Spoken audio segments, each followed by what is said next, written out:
Vamos abrir as nossas Bíblias, minha gente, no Evangelho de João, capítulo 13, versículos 21 a 30. Vamos ler a palavra de Deus que nos diz: ditas estas coisas, angustiou-se Jesus em espírito e afirmou. O que ele afirmou? Em verdade vos digo que um dentre vós me trairá. Meu Deus do céu, que momento, hein, gente? Que momento. 22. Então os discípulos olharam uns para os outros, sem saber a quem ele se referia. Diferente da gente.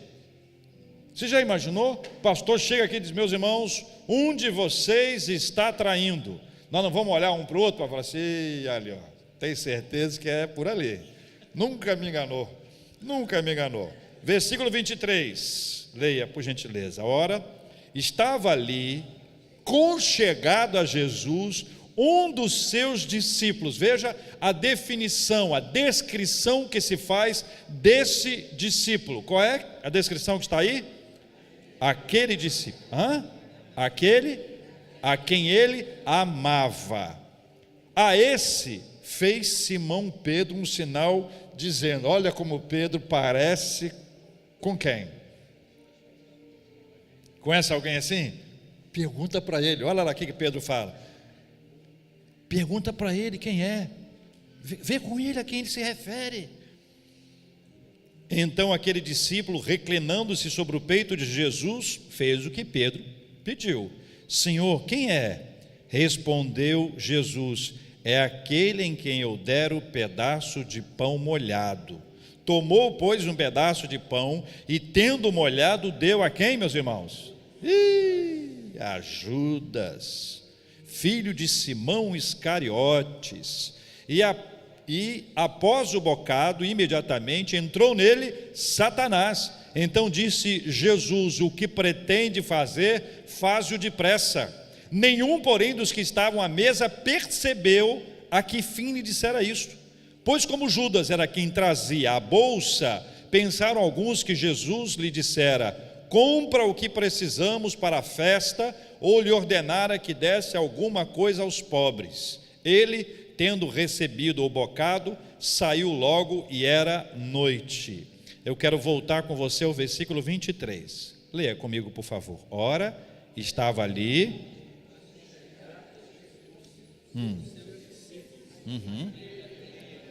aquele a quem ele amava.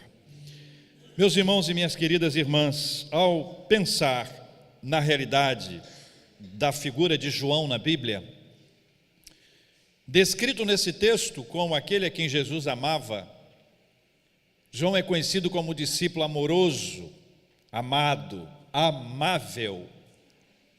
Nem sempre João foi assim. Nem sempre João teve essa característica marcante e que nós vamos observar a descrição em outros textos bíblicos. Algumas questões precisaram acontecer na vida dele para que ele pudesse chegar a ser quem ele foi pela graça de Deus. Eu queria propor a vocês inicialmente duas palavras para nos fazer pensar. Duas palavras para fazer a gente pensar. A primeira palavra é a palavra imperfeição. Nós somos imperfeitos. Nós somos imperfeitos espiritualmente, nós somos imperfeitos emocionalmente, nós somos imperfeitos intelectualmente, nós somos imperfeitos fisicamente. Nós não. Nós somos a elite intelectual, espiritual e da beleza estética da Barra. Todos nós temos as nossas imperfeições. A nossa imperfeição emocional, ela é percebida com facilidade. Nós não somos tão equilibrados quanto achamos que somos. Não somos perfeitos emocionalmente a ponto de não dependermos de nada ou de ninguém. Nós somos confrontados com a nossa imperfeição emocional diversas vezes. A imperfeição intelectual, ela é percebida em vários momentos. Nós precisamos da ajuda de outras pessoas para aprender. Nós não aprendemos tudo o que temos sozinhos e nós não sabemos tudo que nós precisamos. A nossa imperfeição física é percebida nos momentos mais difíceis da nossa vida. Quando você descobriu que você não era exatamente tão quanto você achou que você fosse. Como é difícil lidar com essa imperfeição. Mas a imperfeição central desse texto é a imperfeição espiritual. Nós não somos perfeitos espiritualmente. A nossa imperfeição revela que nós precisamos mudar. A nossa imperfeição revela que nós necessitamos de transformação. A nossa imperfeição, ela é confrontada pelo Espírito Santo de Deus, que nos mostra que nós precisamos dele. A imperfeição espiritual deve ser analisada de forma clara, simples, objetiva, quando nós nos deparamos com a realidade que nós não somos melhores do que ninguém. Eu não sou, você não é, nós não somos melhores do que ninguém. Nós somos absolutamente iguais do ponto de vista espiritual, imperfeitos.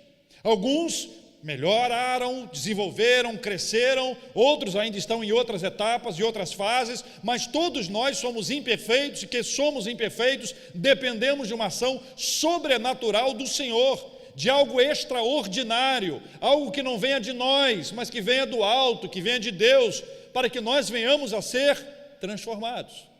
E a segunda palavra, depois de imperfeição, é a palavra mudança, que é a minha proposta de tema, mudança.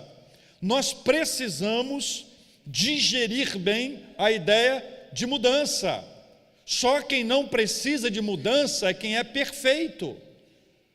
Imperfeitos precisam de mudança. É por isso que a Bíblia diz e apresenta um atributo incomunicável de Deus, que é o atributo da imutabilidade. Só Deus não muda, nós mudamos o tempo inteiro, nós precisamos mudar. Quando nós nos deparamos com eu estou satisfeito com isso, nós não mudaremos mais, seja profissionalmente. Profissionalmente, algumas pessoas, elas chegam num determinado patamar e não querem crescer. E elas começam a bloquear o crescimento. E elas começam um trabalho de auto-boicote, a fim de que elas não cresçam, elas esbarram na sua dificuldade de experimentar mudança. Do ponto de vista do relacionamento a dois, é a mesma coisa. Casais que chegam num determinado nível em que eles acham que não precisam mudar mais. E assimilam aquele estado atual das coisas como se fosse o melhor. E o outro que tenha que se contentar com o privilégio e a alegria e a honra de conviver com alguém. A mudança é fundamental na nossa vida, só Deus não precisa de mudar. Eu queria lembrá-los que mudança é diferente de consciência de necessidade de mudança. A consciência da necessidade de mudança, ela é muito importante, mas ela não é suficiente. Vou te dar um exemplo. Alguém já lhe disse alguma vez que você precisa mudar a sua alimentação? Você já se deparou com a realidade de um médico, um nutricionista, um nutrólogo, ou um programa de televisão que você assiste, uma matéria no YouTube que você viu e que você percebeu que você precisava mudar a sua alimentação? Aí você diz, é verdade, eu preciso mudar a minha alimentação. A pergunta que se segue a esta é, mudou? Ou teve só a consciência? Se conscientizou, disse assim, eu tenho que mudar. Vai mudar ou não vai mudar? Não, mudar, mas também não dá para mudar desse jeito. A nossa imperfeição, ela revela que nós precisamos de mudança, mas não apenas basta saber que nós precisamos de mudança, nós precisamos mudar. E eu tenho duas outras palavras para nos fazer entender o conceito de mudança. A primeira é metamorfose. Metamorfose. Metamorfose é uma palavra que está na Bíblia em vários lugares, mas metamorfose está no nosso inconsciente cultural ou no inconsciente coletivo. Quantas vezes eu já estive em lugares onde tem música ao vivo e o camarada está tocando Chico Buarque, depois ele canta Elis Regina, depois ele canta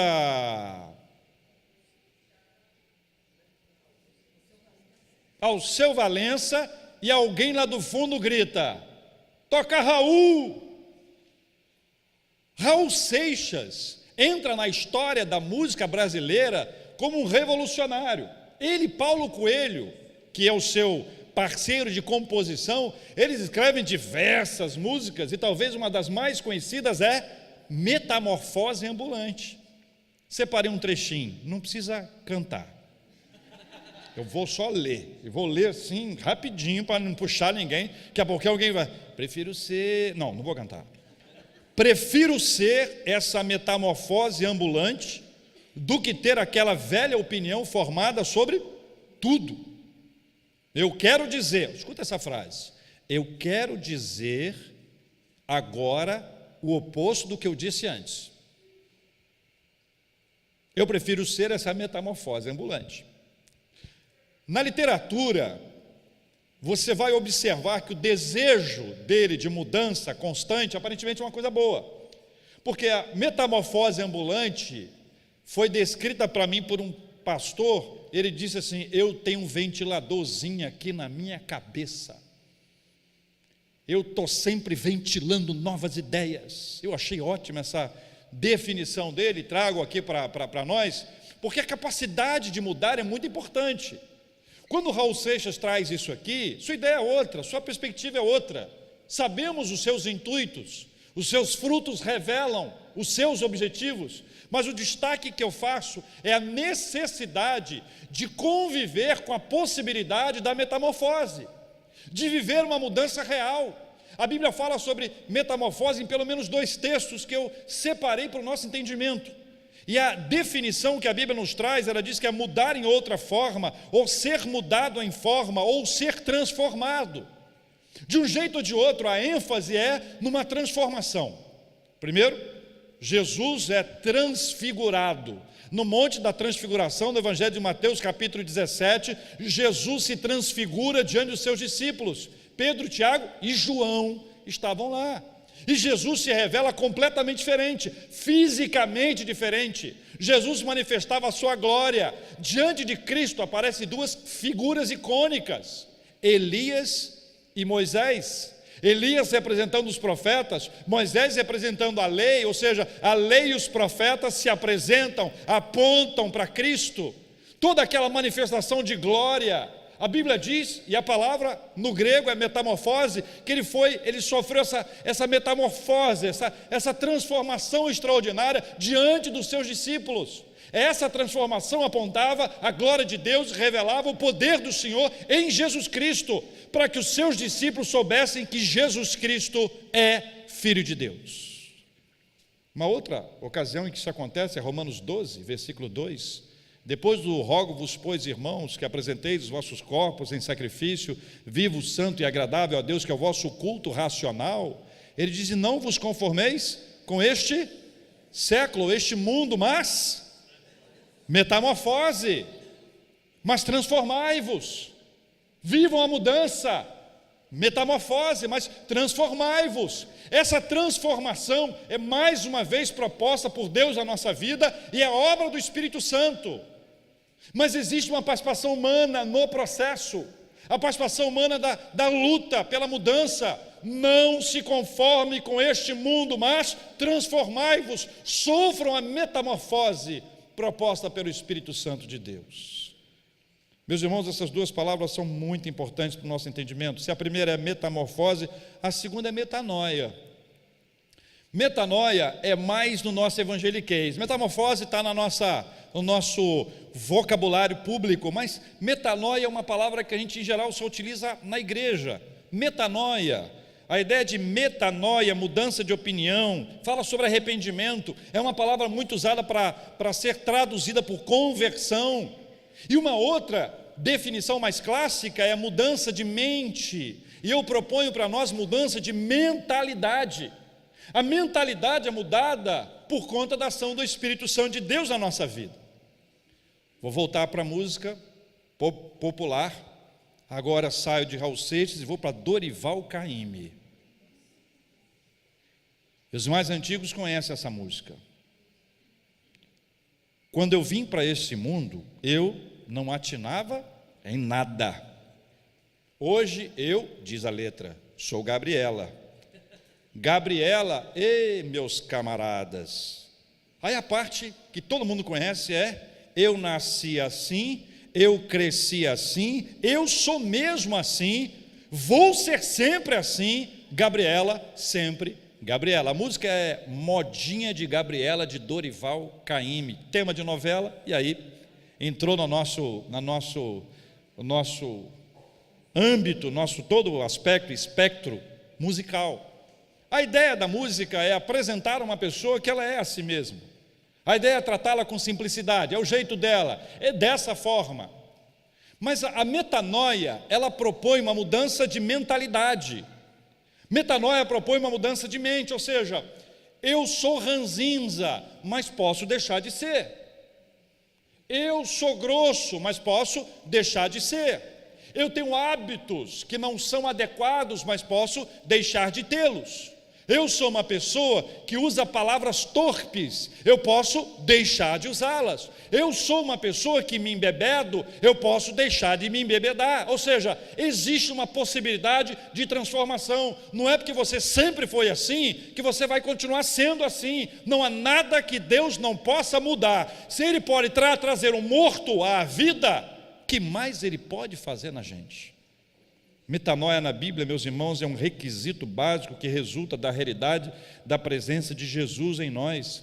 Metanoia é resultado das pregações do Evangelho, dos milagres, porque pregação no Evangelho e milagre é um chamado à metanoia, é um chamado à mudança de mente. Nós não ouvimos uma pregação ou participamos de um milagre bíblico sem que isso se concretize numa mentalidade mudada, numa conversão.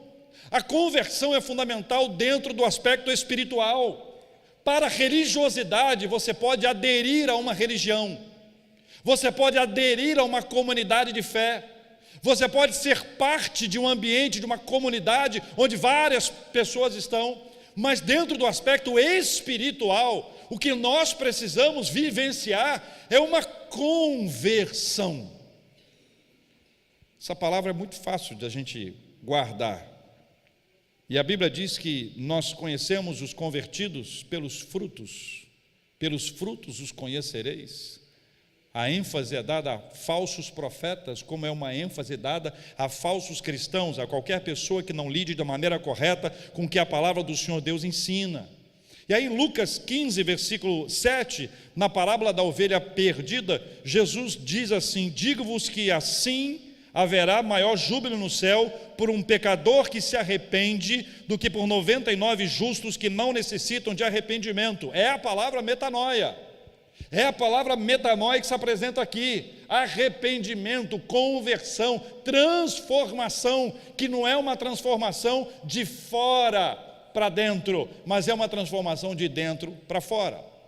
Existem pessoas que podem aparentar mudanças físicas, vestuário, vocabulário, aparentar mudanças, mas as mudanças reais, elas não apenas aparentam ser, elas são verdadeiras, elas são intensas, elas são inteiras. As transformações produzidas pelo Espírito Santo de Deus na nossa vida. Eu volto a João. Eu disse na abertura que João nem sempre foi tão amoroso assim, que João nem sempre foi tão suave assim. Ele ficou conhecido como o discípulo que amava, o discípulo amado. Nas suas epístolas, ele cita em diversas ocasiões, ele usa duas expressões repetidas vezes. Uma é filhinhos. Ele trata as pessoas como filhinhos, não apenas filhos, mas filhinhos, é doçura. Ele trata em outras ocasiões como amados. A expressão filhinhos, a expressão amados, ela é muitas vezes repetida, o que comprova a maneira suave e doce de abordagem de João. Jesus confiou a sua mãe a João, porque João era um discípulo amado e era uma pessoa amável. João é considerado um homem tão cheio de amor, que eu me lembrei de outra canção. Meu coração transborda de amor, porque meu Deus é um Deus de amor. Conhece essa? Meu coração transborda de amor, oh, porque meu Deus é um Deus de amor. O coração está tão cheio de amor que transborda. João era assim, mas nem sempre foi assim. João experimentou mudança na sua vida, e veja, algumas dessas mudanças que eu vou apresentar aqui agora, ele vivenciou durante a sua caminhada com Cristo, ou seja, ainda na presença de Cristo, conhecendo a Cristo, vivendo com Cristo. Em Lucas capítulo 9, versículo 54, a descrição bíblica é que eles vão como discípulos a uma comunidade de samaritanos, eles não são recebidos ali.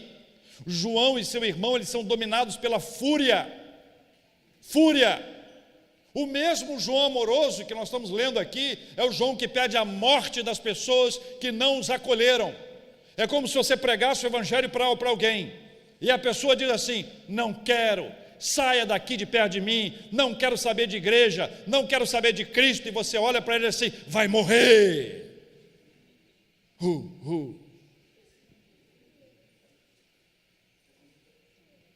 Você faz isso? Faz? Não, né? Em Marcos capítulo 9, versículo 38, ele é um dos que propõe a proibição das pessoas que querem falar e querem expressar de alguma maneira o evangelho, e na perspectiva dele eles não tinham autorização para expulsar demônios, os demais só eles tinham. Ele se apresenta com zelo equivocado. Jesus o repreende e diz: para com isso, Jesus o repreende, ou seja, ele aparenta ser dominado pela fúria, ele apresenta um zelo equivocado, mas em Marcos 10:35, ao lado do seu irmão, ele revela uma coisa terrível. Existem duas versões para esse episódio. Um deles é que os dois vão e pedem a Jesus para um ficar à direita e outro à esquerda de Jesus Cristo no reino dos céus. Eles pedem a Jesus que eles sejam considerados melhores do que os outros. Eles pedem a Jesus que eles tenham mais autoridade que os outros. Eles se apresentam a Jesus Cristo com superioridade, e Jesus Cristo diz para eles que eles não entenderam nada do que estava sendo dito até ali. O Evangelho, meus irmãos, é apresentado por eles de uma forma absolutamente equivocada. E Jesus trabalha na vida dele, porque nesses 3 textos que eu apresentei, eles revelam problemas graves. O problema de uma ira, de uma fúria, o problema de um zelo equivocado, e um desejo de ser superior, de ser melhor, ou de pelo menos sentir-se superior ou melhor, ou ainda querer favorecimento. Esse é João. O que aconteceu para que João deixasse de ser isso e fosse transformado em uma pessoa amorosa?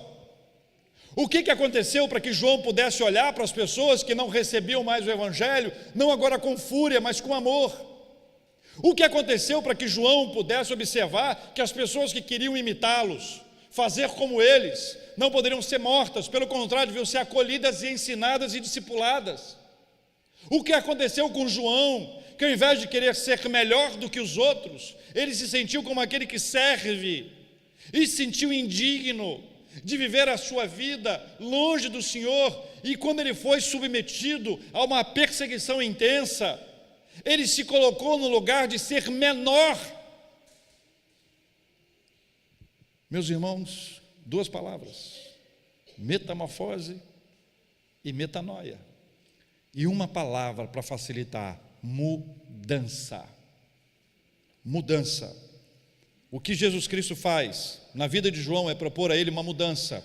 O que o Espírito Santo faz na vida dele é mudança. E 2 questões devem ficar claras para nós. A primeira: ninguém é tão perfeito que não precise ser mudado ou ser transformado. João andava com Jesus Cristo, ele estava com Jesus nesses 3 episódios que eu relatei. Em cada um deles ele precisou de transformação, ou seja, eu posso andar com Cristo há muito tempo, mas ainda tenho várias coisas a serem mudadas na minha vida. Eu e você, começando por mim, eu e você. Você pode andar com Jesus Cristo por 500 anos, mas ainda assim você precisará sofrer mudanças, transformações na sua vida. Só não vê quem se acha perfeito ou melhor do que os outros. Pastor, eu estou ruim, mas tem gente pior do que eu. Adiantou alguma coisa? Pensa você no mar. Ok? Pode nem falar ok mais agora. Não pode falar ok. Tá certo? Pensa você no mar. Aí eu chego para você e digo: você está se afogando. Você diz: eu estou me afogando, mas tem gente muito mais afogado que eu. Olha aí. Adiantou alguma coisa? Fala para mim, adiantou?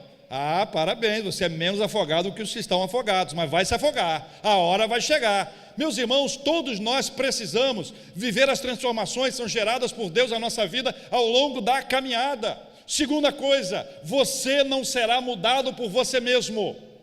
Você não será mudada por você mesma. Eu não estou falando de uma reprogramação mental. Eu não estou falando de um bom eu estou falando de coisas espirituais. Não estou falando de coisas mentais apenas. Mas a mudança de mentalidade é proposta pelo Espírito Santo de Deus na nossa vida. Essa mudança que é espiritual, que se transforma também e que transborda para outras áreas da nossa vida. Essa transformação é a transformação que nós precisamos sofrer ao longo de toda a nossa caminhada de vida. Quer ver expressões que a gente escuta de vez em quando? Eu vou mudar, eu vou mudar, eu vou mudar. Mas não vai mesmo. Sozinho? Só muda se tiver com Jesus. Só muda se tiver com o Espírito Santo de Deus na sua vida. Já ouvi, por exemplo, pastor, eu vou entrar para a igreja, vou fazer parte da igreja só depois que eu largar um vício que eu tenho aqui, e depois que eu largar esse vício eu vou para a igreja. Eu digo: meu querido, é o caminho contrário. Venha para a igreja. Para terminar, ir para a igreja não resolve o assunto. Se você e qualquer pessoa, qualquer indivíduo, bate ponto na igreja, marca presença, faz check-in na igreja, só foi, fui, trouxe o quê? Nada. Foi, fui, trouxe o quê? Não adianta. Se não sofrer a mudança proposta por Deus na nossa vida, não tem jeito. E aí eu olho para João e vejo algumas características importantes. A primeira, ele andou com Jesus. E andar com Jesus para nós é discipulado, é ouvir a sua palavra, trazer essa palavra para a sua vida e colocar essa palavra no dia a dia. Eu não posso ficar com uma palavra dominical, eu não posso ter uma palavra de vez em quando. É uma palavra que eu pego essa palavra, eu recebo essa palavra, eu sou discipulado por essa palavra, eu vou vivenciar o que essa palavra diz na minha vida. Segundo, eu apreendo e compartilho dessa palavra. Apreender e compartilhar. Terceiro, Jesus para mim é o modelo. O modelo é Jesus. O modelo não sou mais eu. Eu não tenho um modelo familiar. Meu modelo é cristão. O meu modelo é Jesus Cristo. Eu quero andar como Jesus Cristo andou. Isso é conversão. Conversão é quando eu quero fazer o que Ele fez, eu quero falar o que Ele falou. E se eu tenho dificuldade, e se eu tenho luta, se eu tenho sofrimento, é Ele quem vai me fortalecer, é Ele quem vai me ajudar. Irmãos, muita gente precisa despertar. Está vivendo de uma forma como se não precisasse sofrer mudanças. Está se considerando bem,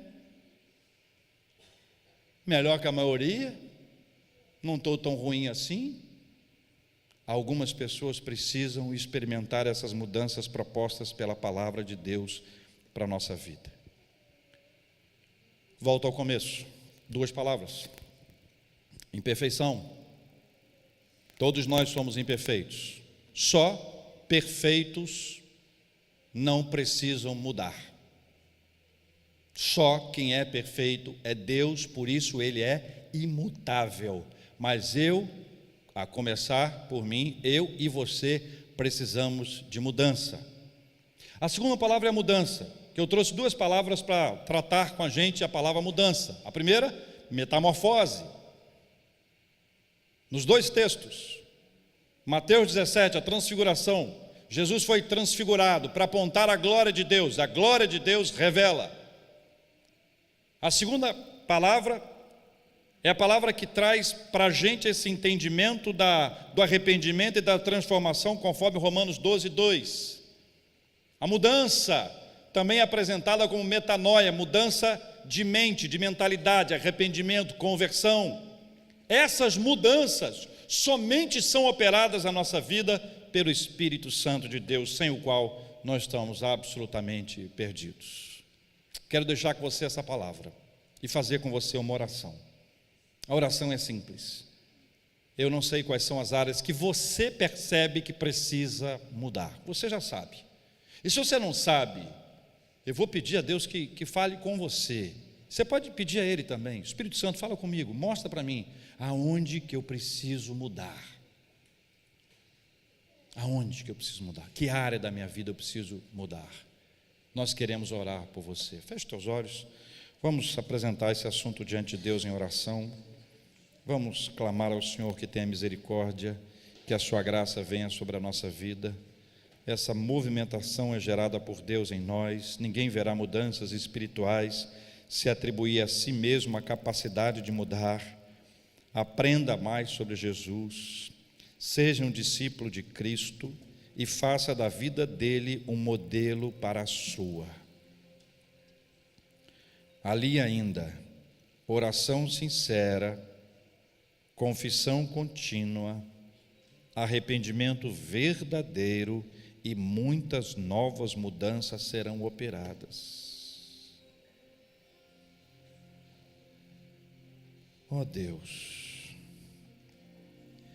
o Espírito Santo trabalha em nós, dentro de nós e nos revela tanta coisa que precisa mudar. Algumas nós nunca percebemos, e o Senhor acende a luz e mostra ali, ali, ali. Outras nós já sabemos, mas não queremos mudar ou não temos forças para mudar. Misericórdia, Senhor. João viveu mudanças ao longo de todo o ministério de Cristo. E ao morrer ele ainda não estava pronto. Todo o processo de mudança foi acontecendo na vida dele ao longo do tempo. O discípulo amado, até chegar a ser amável, precisou ser transformado. E eu peço, Senhor, em nome de Jesus, de igual forma, venha nos transformar, venha nos tocar, nos mostrar, nos orientar. Nós queremos mudança, Senhor. Não queremos permanecer como temos sido, hábitos, motivações. Pai, tenha compaixão de nós. Nós oramos por misericórdia, nós oramos pedindo que o Senhor tenha misericórdia de nós. Toca-nos com Teu Santo Espírito e mostra em que áreas ainda precisamos de libertação, aonde ainda vivemos aprisionados. Ninguém é livre até estar totalmente livre. Espírito Santo, ministra ao nosso coração o que nós mais precisamos. Em nome de Jesus.